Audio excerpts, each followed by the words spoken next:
இன்னொரு மார்க்கெட் பொறுத்த வரைக்கும் ஓப்பனிங்கே பாசிட்டிவ்ல இருந்து ஒரு கிளியரான ஒரு பாசிட்டிவ் மொமெண்டம் கொடுக்க ஆரம்பிச்சாங்க. நிஃப்டியை பொறுத்த வரைக்கும் ஒரு கிளியர் அப் ட்ரெண்டை கொடுத்து மேலே போயிட்டே இருந்தாங்க. பட் பேங்க் நிஃப்டியை பொறுத்த வரைக்கும் டோட்டலாகவே ஸ்ட்ரகிள் தான். பாசிட்டிவ் கொடுத்தாலுமே ஒரு ஸ்ட்ரகிளோட மார்க்கெட் ஒரு சைட்வேஸ்ல இருந்ததை பார்க்க முடிஞ்சது. நிஃப்டியை பொறுத்த வரைக்கும் ஒரு ஸ்ட்ரகிளே இல்லாமல் மேலே போனதை பார்க்க முடிஞ்சது. ஆஃப்டர்நூன் 2 o'clock தான் வந்து பார்த்தீங்கன்னா ஒரு ஸ்ட்ரகிள் கொடுத்து கீழே இறங்கி முடிச்சதை பார்க்க முடிஞ்சது. இந்த மார்க்கெட் ஃபர்தராக எப்படி இருக்கும் அப்படிங்கிறதையும் நாளைக்கான நிஃப்டி பேங்க் நிஃப்டிக்கான டெக்னிக்கல் வியூ என்ன அப்படிங்கிறதையும் இந்த வீடியோவில் டீட்டெயிலாக பார்த்துடலாம். நீங்கள் இன்றைக்கி எவ்வளோ ப்ராஃபிட் பண்ணீங்க, உங்களோட பொசிஷன் என்ன அப்படிங்கிறத கமெண்ட் செக்ஷனில் கமெண்ட் பண்ணுங்கள். நம்ம ட்ரேட் எம்பரருக்கான டெலகிராம் அண்ட் வாட்ஸ்அப் குரூப்புக்கான லிங்க் டிஸ்கிரிப்ஷனில் கொடுக்குறேன், தேவைப்படுறவங்க ஜாயின் பண்ணிக்கோங்க. Hello everyone, this is Jegadeeswaran, founder of trade emperor.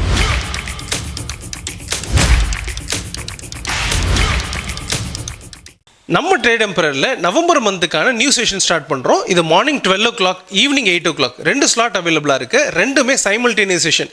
இந்த கோர்ஸ் பற்றி தெரிஞ்சுக்கணும்னு நினைக்கிறவங்க ட்ரேட் எம்பரரை காண்டாக்ட் பண்ணுங்கள். நிஃப்டி பேங்க் நிஃப்டியோட டெக்னிக்கல் வியூ பார்க்கறதுக்கு முன்னாடி micro and macro economic datas எப்படி இருக்குன்றதை பார்த்துலாம். ஃபர்ஸ்ட் நம்ம பார்க்க போகிறது FIDE டேட்டா. FI வந்து பார்த்தீங்கன்னா ரொம்ப நாளைக்கு அப்புறம் பையராக இருந்திருக்காங்க. அரௌண்ட் வந்து பார்த்தீங்கன்னா 4,581 crore வாங்கியிருக்காங்க. அண்ட் DI பொறுத்த வரைக்கும் 6,600 crore வாங்கியிருக்காங்க. ஸோ ரெண்டுமே வந்து பார்த்தீங்கன்னா ஒரு பாசிட்டிவ் வியூவாக பார்க்க முடியும். மார்க்கெட் வந்து மேலே போகும் அப்படிங்கிற அந்த வியூ இந்த இடத்துலேருந்து எடுத்துக்கலாம். ஃப்ரைடே மார்க்கெட் மேலே போனதுக்கும் இன்னைக்கு மார்க்கெட் மேலே போனதுக்கும் ஒரு முக்கியமான ரீசன் அப்படின்றது இந்த FI பையராக இருந்திருக்கலாம் அப்படிங்கிற ஒரு புரிதல் எடுத்துக்கலாம். எக்கனாமிக் டேட்டாஸ் பொறுத்த வரைக்கும் இன்னைக்கு பெரிய லெவலில் எந்த டேட்டாவும் இல்லை இந்தியாவை பொறுத்தவரை அப்படின்னு சொல்லலாம்.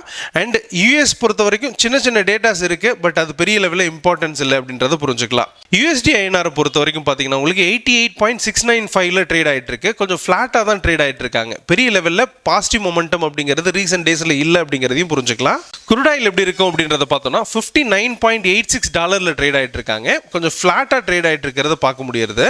ப்ரைஸ் வந்து பார்த்தீங்கன்னா இந்த 60 to 59 இந்த ரேஞ்சில் தான் ட்ரேட் ஆகிட்டு இருக்கு அப்படிங்கிறதையும் பார்க்குறோம். ஸோ ஃபர்தராக வந்து பார்த்தீங்கன்னா இதோட ப்ரைஸ் இதே இடத்துல வச்சிருப்பாங்க அப்படிங்கிறது எதிர்பார்க்கலாம். ஸோ வரக்கூடிய நாட்களில் எப்படி இருக்கும் அப்படிங்கிறத பார்க்கலாம். பட் இப்போதைக்கு பாசிட்டிவ் இல்லை நெகட்டிவ் இல்லை அப்படின்றத எடுத்துக்க முடியும். வேர்ல்டு மார்க்கெட் வியூ எப்படி இருக்குது அப்படிங்கிறத பார்த்துடலாம். இப்போ இருக்கக்கூடிய வியூ அப்படிங்கிறது வந்து பார்த்தீங்கன்னா கேப் அப்பில் ஓப்பன் ஆகிட்டு பாசிட்டிவ் மொமெண்டம் கொடுத்துட்டு இருக்காங்க. அரௌண்ட் வந்து பார்த்தீங்கன்னா 1.6% கிட்ட பாசிட்டிவ்ல இருக்கிறது மிகப்பெரிய பாசிட்டிவ் அப்படின்னு சொல்லலாம். இது வந்து பார்த்தீங்கன்னா மார்னிங்லேருந்து ரிஃப்ளெக்ட் ஆகிட்டு இருக்கு அப்படின்னு சொல்லலாம். பட் இதோட கண்டினியூவேஷன்ஸ் அப்படிங்கிறது US மார்க்கெட்லேயும் ரிஃப்ளெக்ட் ஆகலாம். ஓப்பனிங்கே வந்து பார்த்தீங்கன்னா உங்களுக்கு கேப் அப்பில் ஓப்பன் ஆகிட்டு ரொம்ப தூரம் மேலே போயிட்டே இருக்கிறதுனால கொஞ்சம் செல்லிங் ப்ரெஷர் வரலாம் அப்படிங்கிற அந்த எக்ஸ்பெக்டேஷன்ஸ் இருக்குது. அப்படின்னும் போது மார்க்கெட் வந்து பார்த்தீங்கன்னா கேப் அப்பில் ஓப்பன் ஆகிட்டு கீழே இறங்குறதுக்கான வாய்ப்பு இருக்குது அப்படிங்கிறதும், அண்ட் நாளையோட மார்க்கெட் அப்படிங்கிறது ஃப்ளாட்டாக ஓப்பன் ஆகிட்டு கீழே இறங்குறதுக்கான வாய்ப்பு இருக்குது அப்படிங்கிறதையும் புரிஞ்சுக்கலாம். அல்லது கேப் அப்பில் ஓப்பன் ஆகிட்டு கீழே இறங்குறதுக்கான வாய்ப்பு இருக்குது அப்படிங்கிறத புரிஞ்சுக்கலாம். நாளைய பொறுத்தவரை ப்ரைஸ் கீழே இறங்கும் அப்படிங்கிற அந்த வியூ மட்டும் இந்த இடத்துல லீடாக எடுத்துக்கலாம். அண்ட் ஃபைனலாக நிஃப்டி பேங்க் நிஃப்டியோட ஓப்பன் இன்ட்ரெஸ்ட் எப்படி இருக்குது அப்படிங்கிறத பார்த்துடலாம். ஃபர்ஸ்ட் வந்து பார்த்தீங்கன்னா உங்களுக்கு நிஃப்டியோட ஓப்பன் இன்ட்ரெஸ்ட் இது PCR ரேஷியோ 0.95 ஃப்ளாட்டாக இருக்குது மார்க்கெட் அப்படின்னு சொல்லலாம். ஒரு சைட்வேஸில் இருக்குது அப்படின்னு சொல்லி புரிஞ்சுக்கலாம். இதே தான் வந்து பார்த்தீங்கன்னா overall call and put writers view பார்க்கும்போது நமக்கு தெரியுது. இதை பொறுத்த வரைக்கும் மார்க்கெட் வந்து பார்த்தீங்கன்னா ஒரு சைட்வேஸில் இருக்கிறதுக்கான வாய்ப்பு இருக்குது அப்படிங்கிறத இந்த இடத்துலேருந்து லீடாக எடுத்துக்கலாம். இன்னும் பொறுத்தவரை என்ன பண்ணியிருக்காங்க அப்படிங்கிறத பார்க்கும்போது கால் அண்ட் புட் ரைட்டர்ஸ் ரெண்டு பேருமே ஈக்குவலாக இருந்தாலுமே புட் ரைட்டரோட நாமினேஷன்ஸ் கொஞ்சம் அதிகமாக இருந்திருக்கு அப்படிங்கிறதையும், அண்ட் இன்னைக்கு வந்து பார்த்தீங்கன்னா உங்களுக்கு கால் ரைட்டர்ஸ் லாஸை புக் பண்ணிட்டு வெளியில் வந்திருக்காங்க அப்படிங்கிற அந்த லீடும் கிடைக்குது. நாளைய பொறுத்தவரை எக்ஸ்பைரி அப்படிங்கிறதுனால மார்க்கெட் சைட்வேஸில் இருக்கிறதுக்கான வாய்ப்பு இருக்குது அப்படிங்கிறதும், இந்த PCR ratio and overall call and put writers ரெண்டு பேருமே ஈக்குவலாக இருக்கும் அப்படிங்கிறதுனால மார்க்கெட் சைட்வேஸில் இருக்கிறதுக்கான வாய்ப்பு இருக்குது அப்படிங்கிறத இந்த இடத்துல எடுத்துக்கலாம். அண்ட் பேங்க் நிஃப்டியோட ஓப்பன் இன்ட்ரெஸ்ட் பொறுத்த வரைக்கும் எப்படி இருக்குது அப்படிங்கிறத பார்த்துலாம். PCR ரேஷியோ பொறுத்த வரைக்கும் 0.92 மார்க்கெட் ஸ்லைட்டாக பியரிஷ்ல இருக்குது அப்படின்னு சொல்லலாம். Both call and put writers ரெண்டு பேருமே பார்க்கும்போது கால் ரைட்டர்ஸ் கொஞ்சம் அதிகமாக தான் இருக்காங்க. அதனால மார்க்கெட் ஸ்லைட்டாக பியரிஷ்ல இருக்குது அப்படிங்கிறது வியூவும், அல்லது வந்து பார்த்தீங்கன்னா ஒரு சைட்வேஸில் இருக்குது அப்படிங்கிற அந்த வியூவை எடுத்துக்கலாம். ஸோ இன்னைய பொறுத்தவரை வந்து பார்த்தீங்கன்னா உங்களுக்கு கால் ரைட்டர்ஸ் கொஞ்சம் அதிகமாக இருந்திருக்காங்க அப்படிங்கிற அந்த வியூ எடுத்துக்க முடியுது. பட் இருந்தாலுமே சின்னதாக மார்க்கெட் கொஞ்சம் பாசிட்டிவ்ல போய் முடிச்சிருக்காங்க அப்படிங்கிறது இந்த இடத்துல எடுத்துக்க முடியும். இந்த டேட்டாஸ் எல்லாத்தையுமே லீடாக எடுத்துட்டு டெக்னிக்கல் வியூ எப்படி இருக்குது அப்படிங்கிறத பார்த்துடலாம். இன்னைக்கு நிஃப்டியை பொறுத்த வரைக்கும் ஒரு சின்ன பாசிட்டிவ் ஓப்பன் ஆனது. இமீடியட் ஸ்பைக் கொடுத்துருந்தாங்க. அது சப்ளை ஜோன் 2க்கு மேலே, அதாவது 25,531க்கு மேலே சஸ்டெயின் ஆகிருந்தாங்க. இமீடியட்டாகவே ஒரு பாசிட்டிவ் மொமெண்டம் கிரியேட் ஆரம்பிச்சிருச்சு. ஒரு அப் ட்ரெண்டை கிரியேட் பண்ண ஆரம்பிச்சாங்க. அண்ட் இந்த அப் ட்ரெண்ட் அப்படிங்கிறது ஃப்ரைடேலேருந்தே கன்டினியூ ஆனது தான். ஸோ அந்த அப் ட்ரெண்டை எந்த இடத்துலையும் பிரேக் பண்ணாமல் கிளியராகவே மேலே போயிட்டே இருந்த மார்க்கெட் வந்து பார்த்தீங்கன்னா அரௌண்ட் 12 o'clock ஒரு ஸ்ட்ரகிள் கொடுக்க ஆரம்பிச்சிட்டாங்க. மார்க்கெட் வந்து பார்த்தீங்கன்னா ஒரு சைட்வேஸை கிரியேட் பண்ணது. 2 o'clock அப்புறமே வந்து பார்த்தீங்கன்னா கொஞ்சம் ஹையர் லோவை பிரேக் பண்ணியிருந்தாங்க. அரௌண்ட் 25,600 பிரேக் பண்ணி சஸ்டெயின் ஆயிட்டாங்க. அண்ட் அங்கிருந்து மேலே போன பிரைஸ் அகைன் வந்து பார்த்தீங்கன்னா மார்க்கெட் முடியும் போது ஒரு லோவை கொடுத்து முடிச்சிருக்காங்க. நியர் 25,574 இந்த ரேஞ்சில் முடிச்சிருக்கிறத பார்க்குறோம். இதை பொறுத்த வரைக்கும் நம்ம என்ன சொல்லியிருந்தோம்னா சப்போஸ் சப்ளை ஜோன் 2க்கு மேலே சஸ்டெயின் ஆச்சுன்னா, அதாவது 25,531க்கு மேலே சஸ்டெயின் ஆச்சுன்னா ப்ரைஸ் வந்து பார்த்தீங்கன்னா சப்ளை ஜோன் 1 வரைக்கும் போகும். அது 25,800 வரை போகிறதுக்கான வாய்ப்பு இருக்குது அப்படிங்கிறத புரிஞ்சுக்கலாம். அண்ட் போனாலுமே இது ரிஸ்கான ஏரியா அப்படிங்கிறத தெரிஞ்சுக்கணும் அப்படிங்கிறத புரிஞ்சுக்கணும். எதனால் அப்படின்னா இது வந்து பார்த்தீங்கன்னா எங்கேருந்து வேணால் ரிட்டர்ன் ஆகி கீழே வரதுக்கான வாய்ப்பு தான் இருக்குது அப்படிங்கிறதையும் புரிஞ்சுக்கலாம். ஸோ இது ரிஸ்கான ஏரியா அப்படிங்கிறத எடுத்துக்கணும். ரிஸ்கான ஜோனுக்குள்ளார என்ட்ரான மார்க்கெட் இப்போ சின்னதாக ஒரு ஹையர் லோ பிரேக் பண்ணி முடிச்சிருக்காங்க. இது ரியல் பிரேக் தானா இல்லை ஃபர்தராக இது மேலே தான் போக போதா அப்படிங்கிறத நம்ம ட்ரேட் எம்பர் மெத்தடில் அனலைஸ் பண்ணி பார்த்துடலாம். நிஃப்டியோட டெக்னிக்கல் வியூ பொறுத்த வரைக்கும் ஓவராலாக என்ன நடக்கும் அப்படிங்கிறத ஃபஸ்ட்டு புரிஞ்சுக்கலாம். இந்த சப்ளை ஜோன் 1 பிரேக் பண்ணுச்சுன்னா, அதாவது 25,800 பிரேக் பண்ணி சஸ்டெயின் ஆச்சுன்னா உங்களுக்கு ஸ்ட்ராங்காக மேலே போகிறதுக்கான வாய்ப்பு இருக்குது. அதோட ப்ரைஸ் வந்து பார்த்தீங்கன்னா 26,600 வரை போகும் அப்படிங்கிறத ஆல்ரெடி ப்ரெடிக்ட் பண்ணி வச்சிருக்கோம். சப்போஸ் டிமாண்ட் ஜோன் 2 பிரேக் பண்ணுற பட்சத்தில் ப்ரைஸ் வந்து பார்த்தீங்கன்னா அடுத்த சப்போர்ட்டாக உங்களுக்கு டிமாண்ட் ஜோன் 3 வரைக்கும் போகலாம். அது 25,321 வரை போகலாம் அப்படிங்கிற அந்த எக்ஸ்பெக்டேஷன்ஸ் இருக்குது. அதையும் பிரேக் பண்ணுற பட்சத்தில் 24,855 இந்த ரேஞ்ச் வரைக்கும் போகும் அப்படிங்கிறது எக்ஸ்பெக்டேஷனாக இருக்குது. இது ஓவரால் வியூவாக இருக்குது. ஸோ இமீடியட்டாக இதெல்லாம் நடக்கலைனாலுமே இது வந்து பார்த்தீங்கன்னா பொசிஷனலாக இதெல்லாம் போக வேண்டியது இருக்குது அப்படிங்கிறத புரிஞ்சுக்கலாம்.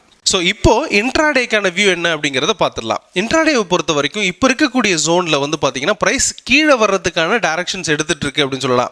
இன்னையோட வியூவில் ப்ரைஸ் வந்து பார்த்தீங்கன்னா கீழே போகிறதுக்கான வியூ வந்துட்டாங்க அப்படின்ற கன்ஃபர்மேஷனை கொடுத்துட்டாலுமே சின்னதாக வந்து பார்த்தீங்கன்னா மேலே போயிட்டு அது இமீடியட்டாக 25,600 620 இந்த ரேஞ்சில் போயிட்டு ரெசிஸ்ட் ஆகிட்டு கீழே இறங்குறதுக்கான வாய்ப்பு இருக்குது அப்படிங்கிறதும் இமீடியட்டாக ஒரு டிமாண்ட் இருக்கிறதுனால இந்த இடத்துலேருந்து மேலே போகிறதுக்கான வாய்ப்பு இருக்குது. அல்லது இதை பிரேக் பண்ணுச்சுன்னா ஃபர்தராக டவுன் ஆகும் அப்படிங்கிற அந்த எக்ஸ்பெக்டேஷன்ஸ் இருக்குது அப்படிங்கிறத புரிஞ்சுக்கலாம். அது இமீடியட்டாக டிமாண்ட் ஜோன் 3 இருக்கக்கூடிய 25,321 வரை வரதுக்கான வாய்ப்பு இருக்குது அப்படிங்கிறத புரிஞ்சுக்கலாம். பட் ஸ்டில் இந்த இடத்துல வந்து பார்த்தீங்கன்னா ஹையஸ்ட் டிமாண்ட் இருக்கிறதுனால இதை பிரேக் பண்ணுமா அப்படிங்கிறது ஒரு சின்ன டவுட் தான் அப்படின்றத புரிஞ்சுக்கலாம். சப்போஸ் நாளைக்கு மேலே போகிற பட்சத்தில் அது சப்ளை ஜோன் 1 பிரேக் பண்ணியிருக்கோம். அது பிரேக் பண்ணிவிட்டு அப் டு வந்து பார்த்தீங்கன்னா உங்களுக்கு சப்ளை ஜோன் 2 இருக்கக்கூடிய 25,653 இந்த ஜோன் வரைக்கும் வர்றதுக்கான வாய்ப்பு இருக்குது. அந்த இடம் வந்து பார்த்தீங்கன்னா ரிஸ்கான ஏரியா அப்படிங்கிறதுனால அதையும் பிரேக் பண்ணுச்சுன்னா ஸ்ட்ராங்காக மேலே போகும் அப்படிங்கிறதும் அது சப்ளை ஜோன் 1 வரைக்கும் போகலாம் அப்படிங்கிறது எக்ஸ்பெக்டேஷனாக இருக்குது. 25,800 போய் டச் பண்ணலாம் அப்படிங்கிறது எக்ஸ்பெக்டேஷனாக இருக்குது. ஸோ கரண்ட் ஜோனில் இருந்து ப்ரைஸ் கீழே தான் வரணும் அப்படிங்கிறதும் சின்னதாக மேலே போயிட்டு கீழே வரும் அப்படிங்கிற எக்ஸ்பெக்டேஷன் இருக்குது. டிமாண்ட் ஜோன் 2 பிரேக் பண்ணுச்சுன்னா நல்லாவே கீழே வரதுக்கான வாய்ப்பு இருக்குது அப்படிங்கிறதையும் புரிஞ்சுக்கலாம்.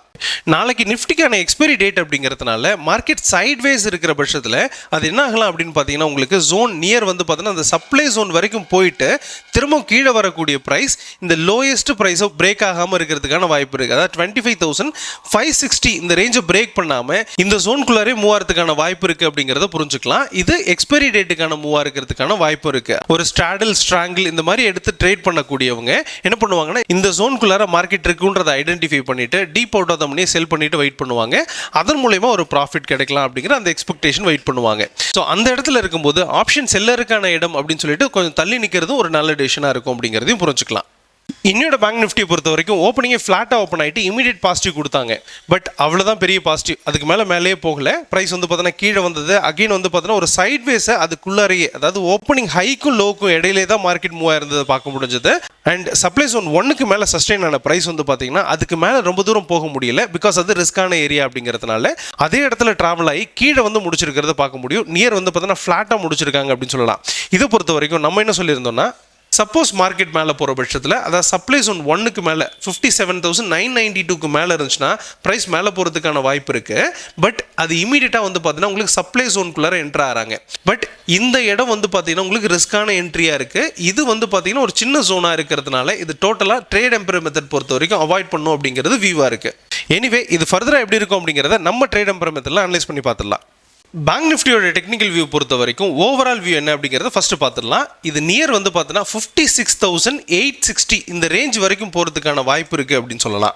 அதை எதை பிரேக் பண்ணால் கீழே வரும் அப்படின்னா 57,770 அப்படிங்கிற இந்த ரேஞ்சை பிரேக் பண்ணுச்சுன்னா மார்க்கெட் வந்து பார்த்தீங்கன்னா இமீடியட்டாக இந்த டிமாண்ட் ஜோன் 2 இருக்கக்கூடிய 57,475 அதையும் பிரேக் பண்ணுச்சுன்னா இந்த சப்போர்ட் 1 வரைக்கும் போகும் அப்படிங்கிறது எக்ஸ்பெக்டேஷனாக இருக்குது. அண்ட் அதே மாதிரியே சப்ளை ஜோன் 4 இருக்கக்கூடிய 58,581 இந்த ரேஞ்சுக்கு போகிறதுக்கான வாய்ப்பும் இருக்குது அப்படிங்கிறத புரிஞ்சுக்கலாம். அது எப்போ அப்படின்னா இந்த சப்ளை ஜோன் 3 பிரேக் பண்ணுச்சுன்னா 58,245 இதை பிரேக் பண்ணி சஸ்டெயின் ஆச்சுன்னா மேலே போகும் அப்படிங்கிறது எக்ஸ்பெக்டேஷனாக இருக்குது. இது ஓவரால் வியூவாக எடுத்துக்கலாம். ஸோ இதில் இன்ட்ராடேல எப்படி மூவ் ஆகும் அப்படிங்கிறது புரிஞ்சுக்கலாம். இதோட ப்ரைஸ் பொறுத்த வரைக்கும் பார்த்தீங்கன்னா கரண்ட் ஜோன் அப்படிங்கிறது வந்து பார்த்தீங்கன்னா கீழே போயிட்டு இருக்கு அப்படிங்கிறது புரிஞ்சுக்கலாம். ஒரு சின்னதாக ஒரு ஸ்ட்ரகிளோட டவுன் கிரியேட் ஆகிட்டே வந்துட்டு இருக்காங்க. அது டிமாண்ட் ஜோன் 1 வரைக்கும் போகிறதுக்கான வாய்ப்பு இருக்கு. இதோட ப்ரைஸ் வந்து பார்த்தீங்கன்னா இதை பிரேக் பண்ணாத பட்சத்தில் நிஃப்டியோட எக்ஸ்பைரியை இதை யூட்டிலைஸ் பண்ணிக்குதுன்னா இது ஒரு சைட்வேஸாக இந்த 2 ஜோனுக்கு இடையில மூவ் ஆகிறதுக்கான வாய்ப்பு இருக்கு. அதாவது சப்ளை ஜோன் 2க்கும் டிமாண்ட் ஜோன் 1க்கும் இடையில மூவ் ஆகிறதுக்கான வாய்ப்பு இருக்கு அப்படிங்கிறத புரிஞ்சுக்கலாம். அப்போ இந்த டிமாண்ட் ஜோன் 1 பிரேக் பண்ணுச்சுனா தான் ஸ்ட்ராங்காக கீழே வரும் அப்படிங்கிறதும், அப்போ பொசிஷனல் வியூவா இந்த டிமாண்ட் ஜோன் 2 வரைக்கும் போகிறதுக்கான வியூ எடுத்துக்கும் அப்படிங்கிறதையும் புரிஞ்சுக்கலாம். ஸோ ஓவராலாக இப்போ நம்ம என்ன கன்க்ளூட் பண்ணலாம்னா டிமாண்ட் ஜோன் 1 பிரேக் பண்ணுச்சுன்னா டிமாண்ட் ஜோன் 2 வரைக்கும் போகும் அப்படிங்கிறதும், சப்ளை ஜோன் 2 பிரேக் பண்ணுச்சுன்னா சப்ளை ஜோன் 3 வரைக்கும் அண்ட் அதையும் பிரேக் பண்ணுச்சுன்னா சப்ளை ஜோன் 4 வரைக்கும் போகுன்றது எக்ஸ்பெக்டேஷனாக இருக்கு. அப்போ இந்த சப்ளை ஜோன் 2 பிரேக் பண்ணுற பட்சத்தில் ஒரு கிளியரான ஒரு அப்டெண்டை கொடுத்து அப் டு வந்து பார்த்தீங்கன்னா சப்ளை ஜோன் 4 வரைக்கும் போகும் அப்படிங்கிறதும், இடையில ஒரு சின்ன ஸ்ட்ரகிள் அப்படிங்கிறது இருக்கு, அது சப்ளை ஜோன் 3 கிட்ட இருக்கு அப்படிங்கிறதையும் புரிஞ்சுக்கலாம். அப்போ இந்த சப்ளை ஜோன் 2க்கும் டிமாண்ட் ஜோன் 1க்கு இடையில வந்து பார்த்தீங்கன்னா எந்த ஒரு டெசிஷனும் கிடையாது. இந்த இடத்துல வந்து பார்த்தீங்கன்னா சைட்வேஸ் இருக்கிறதுக்கான வாய்ப்பு இருக்கு. அது எக்ஸ்பைரி டேட்டுக்கான அல்லது ஆப்ஷன் செல்லருக்கான ஒரு இடமா எடுத்துட்டு ட்ரேடர் அவாய்ட் பண்ணுவாங்க அப்படிங்கிறதையும் புரிஞ்சுக்கலாம். இந்த வியூ பொறுத்த வரைக்கும் நம்ம ட்ரேட் எம்பரர் மெத்தட் எந்த அளவுக்கு அக்யூரசியா இருக்கு அப்படிங்கிறத ப்ரூவ் பண்றதுக்காக தான். இதை பார்த்து யாரும் ட்ரேட் பண்ணக்கூடாது. பிகாஸ் இதுல நிறைய டைம் ஃப்ரேம்ஸ் அண்ட் சஸ்டைனபிலிட்டி அப்படிங்கிறதுலாம் இருக்கு. அதை பார்த்து ட்ரேட் பண்ணும்போது நமக்கு நெகட்டிவ் வரதுக்கான வாய்ப்பு இருக்கு அப்படிங்கிறதையும் புரிஞ்சுக்கணும்.